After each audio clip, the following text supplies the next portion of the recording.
Bismillahirrahmanirrahim.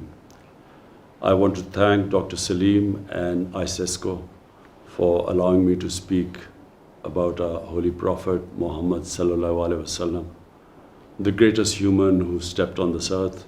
Firstly, our Prophet, greatest civilization on earth. And that civilization was based on the state of Medina, which the Prophet set up. The state of Medina was based on two principles. Number one was rule of law.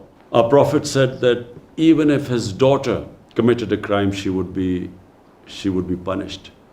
And secondly, he said that many nations before you have been destroyed, who had one law for the powerful and the rich, and one for the weak and the poor. In other words, nations which did not have rule of law, who had the law of the jungle, might is right, were sooner or later destroyed. And great nations always were based upon justice.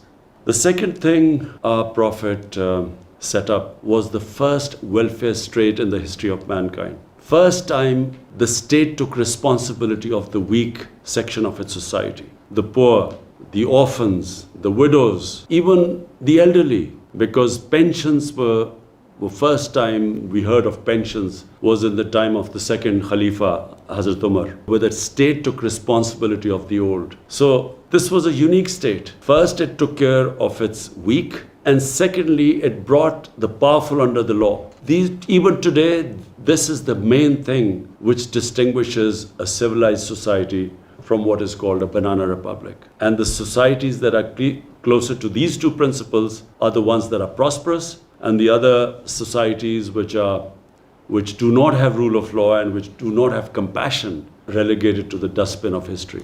We have seen the latest rising power, China. The Chinese took out over 700 million people in 30 years. They took them out of poverty. In other words, they thought about the weak in the society. And secondly, over 400 ministerial level positions, people were thrown into jails for corruption. In other words, they brought the powerful under the law. This is, in my opinion, the basis of a society which emerges, which grows, which ascends. And it was on these principles the state of Medina was based upon. And in human history, it was the most remarkable turnaround from Arabs who were desert Arabs who had no significance. Within the space of 12-13 years after the Prophet took over the state of Medina, it's one of the most remarkable things in human history that within 12 years, the Romans had collapsed in front of this new revolution.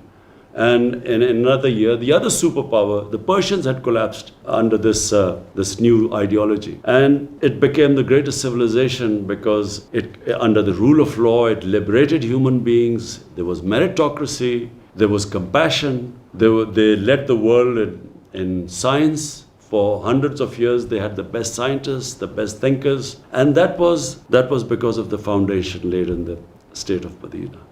And I hope that in the Muslim world, we will again go back to those basic principles, because those basic principles are, according to our great Iqbal, one of the greatest thinkers of the subcontinent, who said that whenever in history the Muslims have risen up, they've always gone back to the old principles of Islam, which were embedded by the Prophet in the state of Medina. Thank you.